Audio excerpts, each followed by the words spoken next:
I'm incredibly excited about this panel. We're discussing whether the world has forgotten Gaza. And I have two really distinguished guests to talk about it. Ahmed Alnaouq is from Gaza and started the organization We Are Not Numbers, which encourages Palestinians how to write in English to get their stories out to the world. As you'll hear, he's been very personally affected by the war, as so many Palestinians have. I'm also joined by Daniel Levy, who is an English-Israeli analyst who formerly worked as a negotiator during the Oslo Accord. So got lots of sort of insider information, and though has become a very much outspoken critic of Israel's occupation. Round of applause, please. And yeah, if you're hovering on the outskirts of the tent, do feel free to come and sit down. It is, I know the sun has just come out, but it still is warmer in here. Ahmed, I wanted to start with you, I suppose, and to go with a personal angle, because I think one of the big themes of this conversation is that this war has now been going on a really long time. I think when it first began, people thought it could be a few weeks or a few months. We're coming up to 11 months now. I know you've got lots of contacts in Gaza. You're sort of in constant communication with people there. And I suppose, could you talk about the human impact, the fact that this war is still going on, is having on a day-to-day basis? Thank you very much. I'm very happy to be here, but I also feel guilty to be here. Let me start with that. The human impact of people in Gaza is very catastrophic, that every time I practice my normal life here, I feel guilty. I feel guilty every time I take a taxi. I feel guilty every time I open the fan in the summer, for example. Every time I eat food, I feel guilty. Every time I meet with people here, I feel guilty.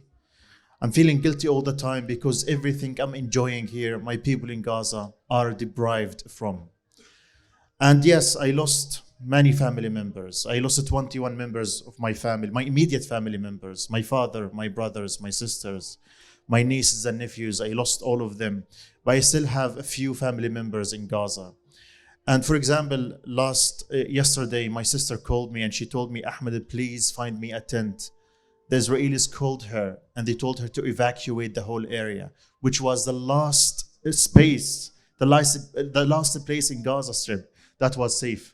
They informed her that she has to leave. She's a single mother with 4 children. And she begged me to find her a place to go, a tent. And I couldn't help her. I couldn't find her a tent. So people in Gaza now, 2 million people, more or less, I don't know how many people are still alive in Gaza, are struggling to find a safe place to stay at. They're struggling to even find a tent. Can you imagine that? They're not even able to find a tent to sleep at. People are dying. People are starving. People are being bombed day and night. Polio is spreading now in Gaza. Diseases are now spreading in Gaza that we have never seen before. Pollution, starvation, targeting of hospitals, of schools, of mosques, of churches, even of cultural places, even of museums. Israel is now destroying everything that gives way of life to the people in Gaza. Everything. And there is no humanitarian zones, no safe place in Gaza. Everyone can and will be targeted at one stage. And everything that we hear in the news about ceasefire or not, it's all bullshit. It's not happening. Israel want to continue. Do you think, because obviously, lots of people are following on a day-to-day basis what is going on in Gaza, from sort of knowing people and speaking to people there as well on a regular basis, do you think that people in Britain and the West more generally kind of understand the sort of the humongousness of what is going on, or do you think people still haven't quite got it? Let me say this. No one can understand what's happening in Gaza unless you go and live in Gaza right now. Because everything that you hear in the news, what's happening in Gaza is even worse. I am talking to people from Gaza and they are tired. They're exhausted. Now, so many people in Gaza that I know, so many of them, or almost everyone I talk to, they would tell me that they would wish to die now, to get it over with. Some people would love to have Israel nuke Gaza so that they get rid of this life and they just get away from the horror and the massacres and the suffering that they're seeing. People are depressed to the point that they would wish death than living in a life like this. And we here, we can't understand what's going on because everything we say, it doesn't suffice. Words are not enough right now, and we are beyond words.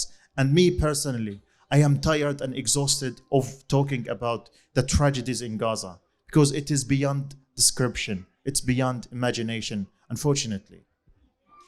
And Daniel, I want to talk to you, I suppose, about the geopolitical situation, perhaps, or I suppose to understand why this war has been going on so long now. And I suppose could you paint a picture of where you think we are in this war? What are the Israelis trying to do? What do they think they're achieving? Why have they been there for this long? So first, thank you for inviting me, Michael and Novara, although don't ruin it. Let me live with the illusion that Massive Attack invited me. Okay, I'll keep that in my head and pretend. I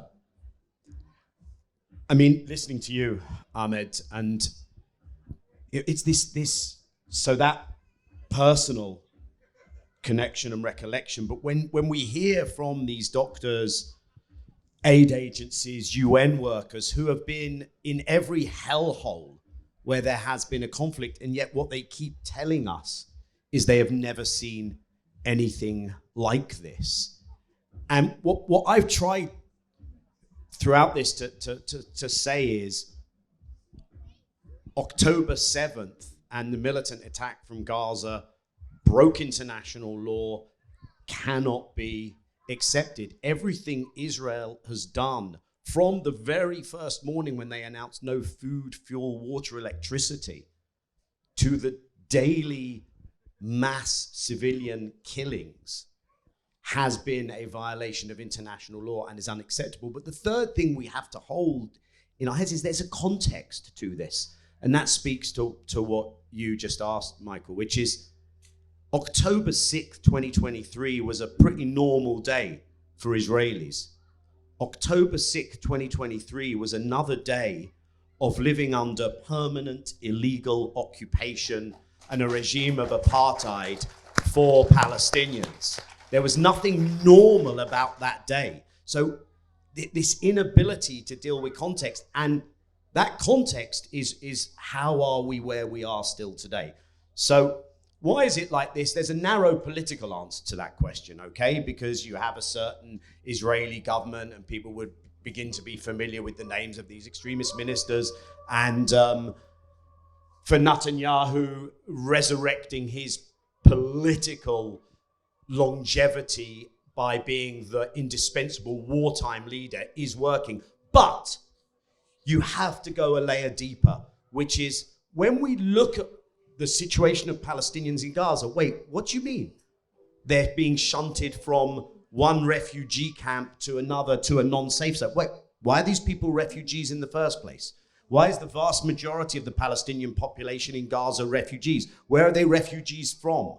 So you can understand this correctly only if you put it in the history of what does partition mean for Palestinians? What did the realization of actual existing Zionism, whatever the things that attracted me once in life that were written on the tin, but it has been a story of displacement and displacement.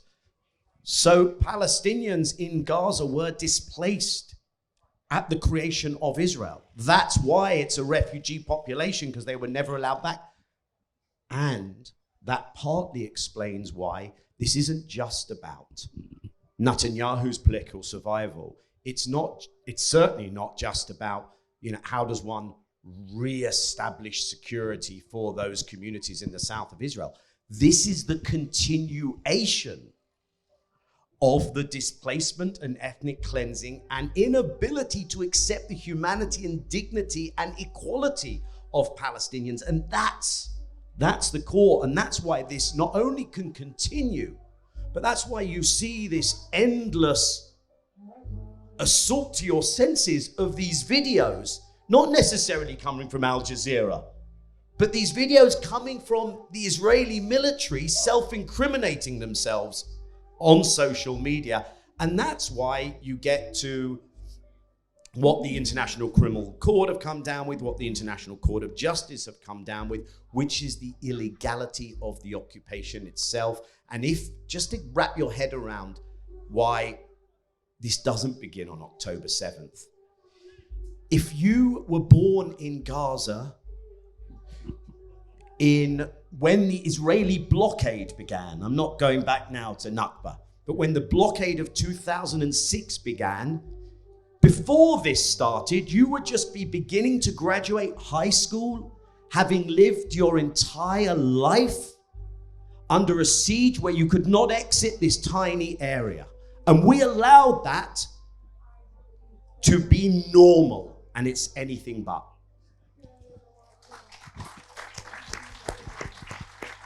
And I suppose I want to ask about sort of the ceasefire and the ceasefire as a demand, because I know, Ahmed, you've sort of said the ceasefire is bullshit. You know, they've been talking for months and months and months. Absolutely nothing has changed.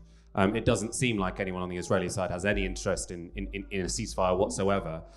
You've obviously taken the context back of the war sort of much further to say it's not just about the bombing that's happened since October the 7th. I suppose, where does that leave that demand for a ceasefire now? What do you think when you see the demand for a ceasefire now? I'll start with you, actually, Daniel, and then go to Ahmed.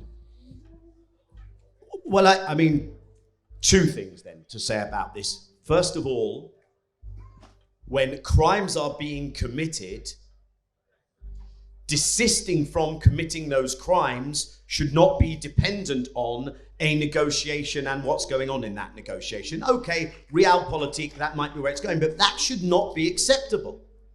So we shouldn't be saying, oh, well, you know, you can carry on killing, you can carry on depriving people of their most basic necessities, you can allow the spread of polio, the prevention of humanitarian assistance, because we haven't managed to negotiate our ceasefire yet. Those are crimes, they need to stop, irrespective of anything else. But the other, I guess, just as obvious, but frustrating and painful thing is that the leverage exists, right? Now, I'm not gonna, we sometimes do this when we go granular, and I've been interviewed by you, and we talk about, you know, what's the state of play in the ceasefire negotiations? Let's not go there.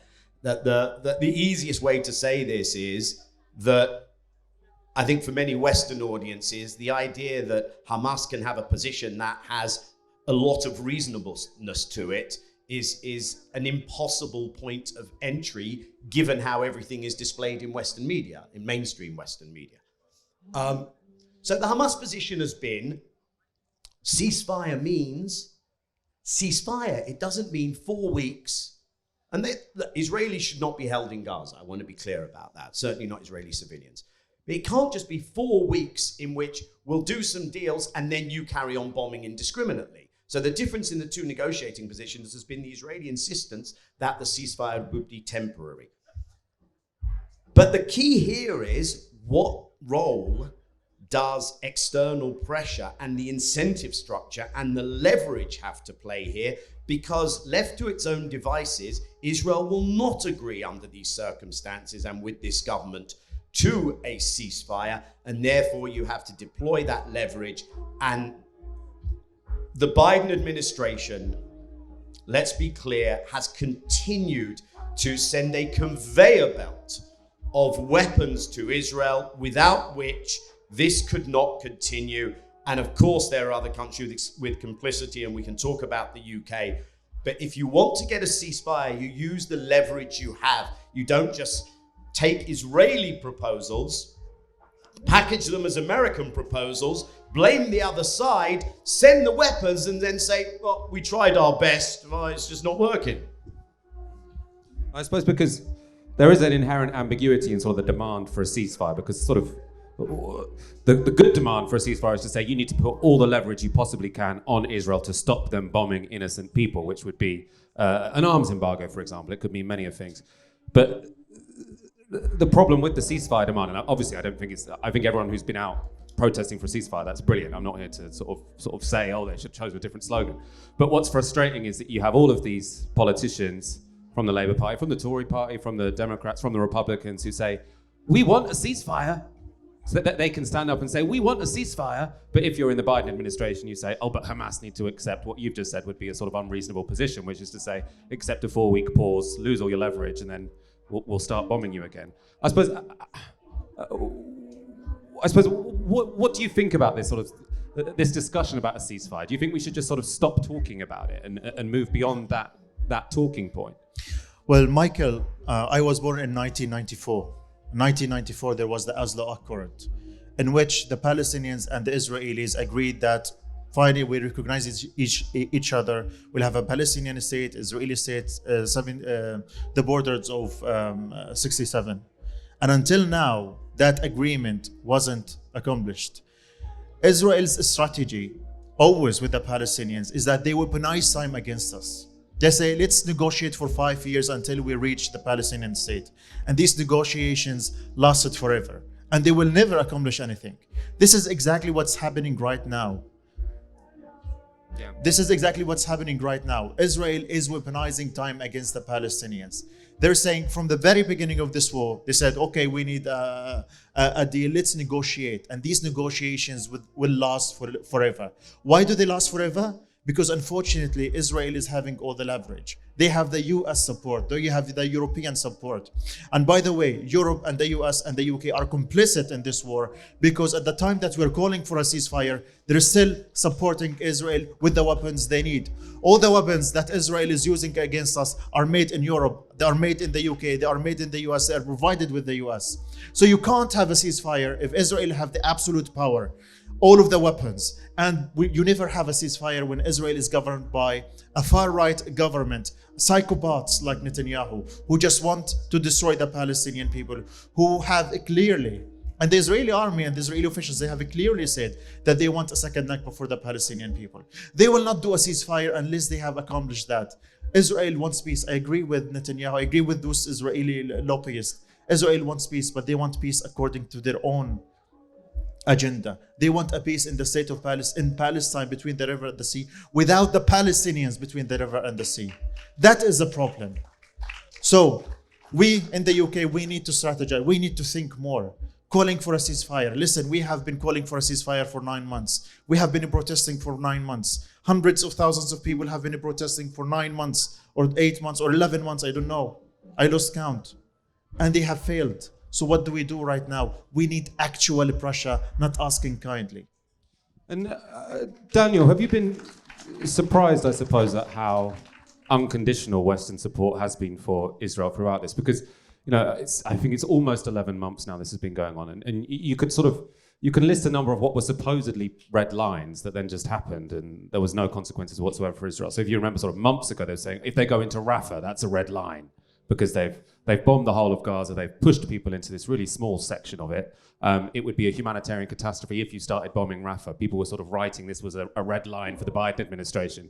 Every red line gets crossed, and there doesn't seem to be any consequences whatsoever put on Israel. I suppose, is that an analysis you agree with? And is that sort of something that you would have expected to see 10 months ago?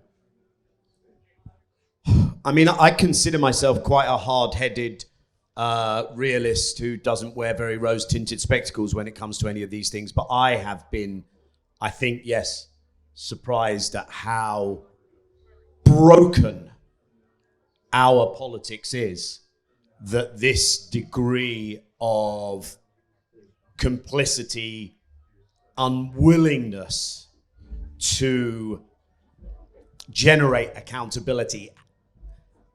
I mean, look, Biden is, so the US leads this, and you know, I think Biden still thinks he talks to Golda Meir in his sleep.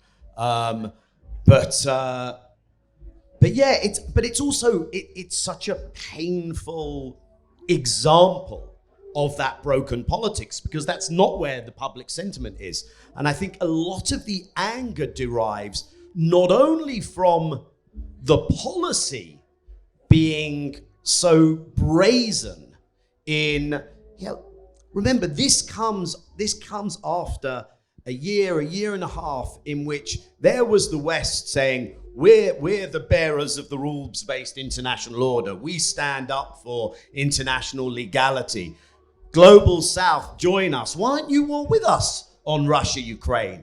And along comes Gaza, and all of that gets kicked into the long grass and is absolutely irrelevant. And yes, I mean, it's like breaking news. There's hypocrisy. But when you're literally standing in the town square, stark bollock naked and proud of it and screaming, then it becomes too much. And I think part of the anger and the justified anger is not only has the policy been so appalling, but there's this attempt to depict this as the normative, value-driven thing to do, and an attempt to depict the people out there marching for justice and for an end to the war and to adhere by ICJ, ICC rulings.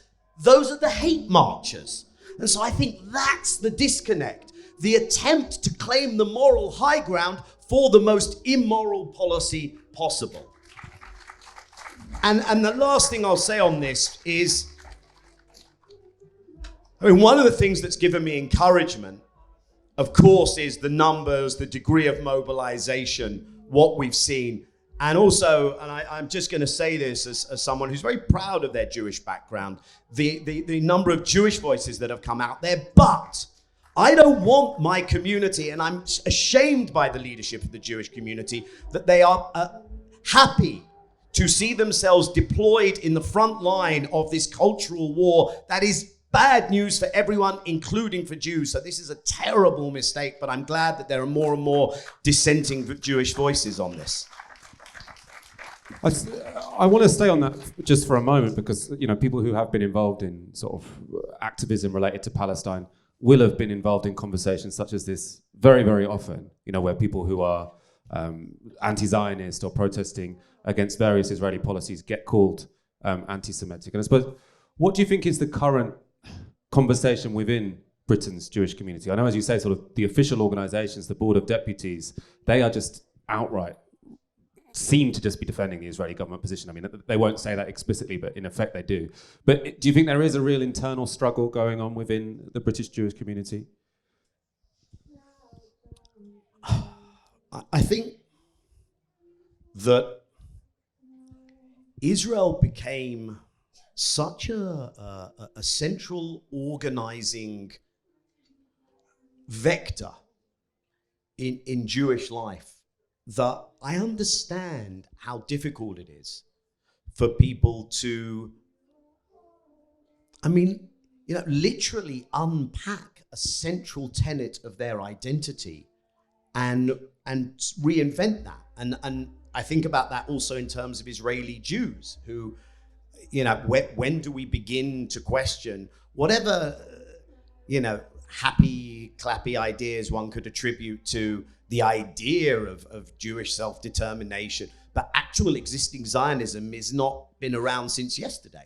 And we see the results of that.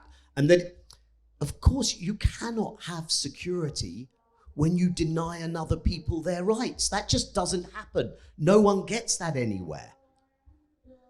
And to take a tiny detour, it also means that when you're fighting for justice for Palestinians and rights for Palestinians, I would at least, and it's very difficult in the current circumstances, I think it's a real misstep to think that the way forward is to go down the Algeria route, that there's no future there for Israeli Jews.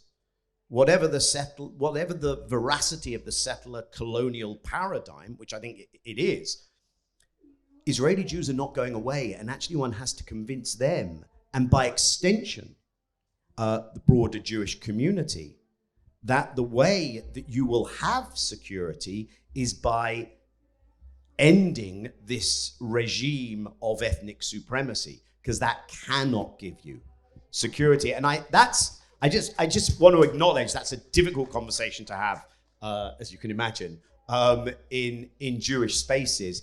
I think people are feeling confused, uncomfortable, but they largely stick to what they know best.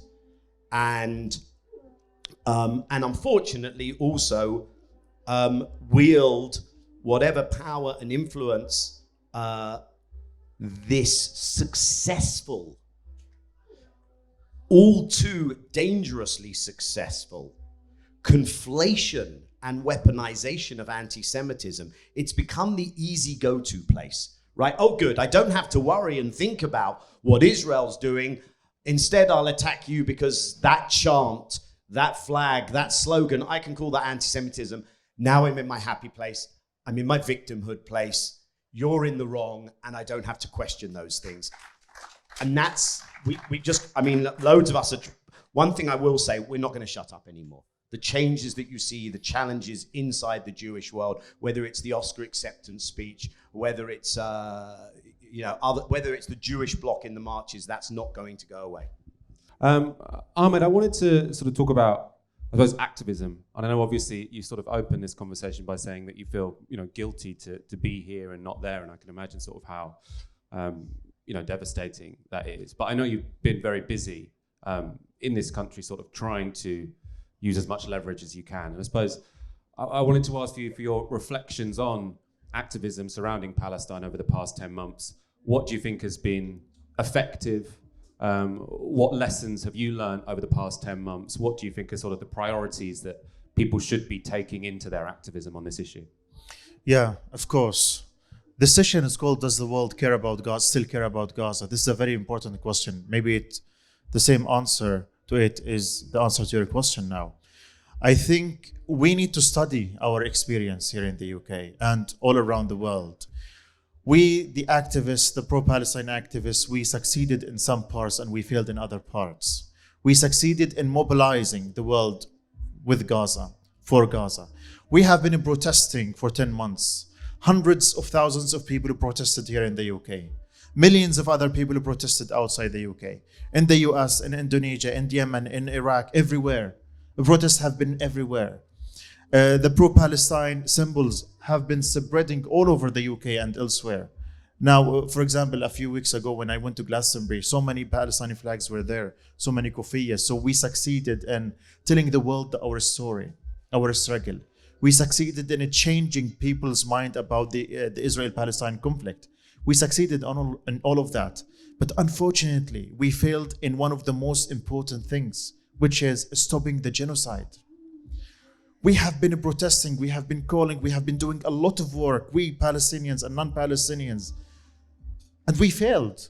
And I think we need to ask ourselves, why did we fail? Why did we protest in hundreds of thousands in the UK and we still did not manage to pressure our government to stop its policies towards Israel-Palestine? The UK government hasn't still recognized Palestine, did not stop army trade with Israel. So why did we fail? And I think we, all of us, not even the Palestinians, all of us, we need to sit together. We need to strategize. We need to study the situation very well. And I'm telling you this is not a war between Israel and Palestine. This is not a war between Gaza and Palestine and Israel. This is a war against all of us, all the free people from all around the world. And we all should fight together. This war, or this genocide, revealed so many things to us. One of them, and I say this over and over again, is that we in the UK, we don't live in a democracy. We don't live in a free world. This is a dictatorship. How can you explain people protesting day and night for Palestine? How can you explain that polls, all of the polls say that the majority of the British people call for a ceasefire? They're calling for equal rights for the Palestinians and the Israelis, and still the UK government hasn't responded to the demands of the British people. The media hasn't still responded to the demands of the British people. So this tells us, in many ways, that the government is lying to us. They do not work for the interests of the people of the UK. They don't care about the freedoms of the people in the UK. And we need to ask us so many questions now. This is not a war between Gaza and Israel. It is a war, and I agree with Netanyahu, between barbarism and civilization. And we represent the civilization, not them.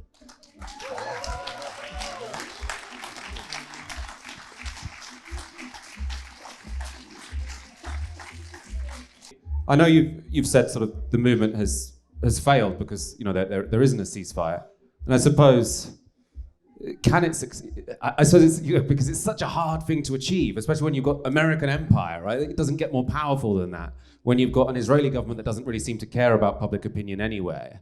Do you have a sense, Daniel, of where the weak points might be? What would a movement that wins look like? Where could is there a string that you can pull and the whole thing sort of falls apart?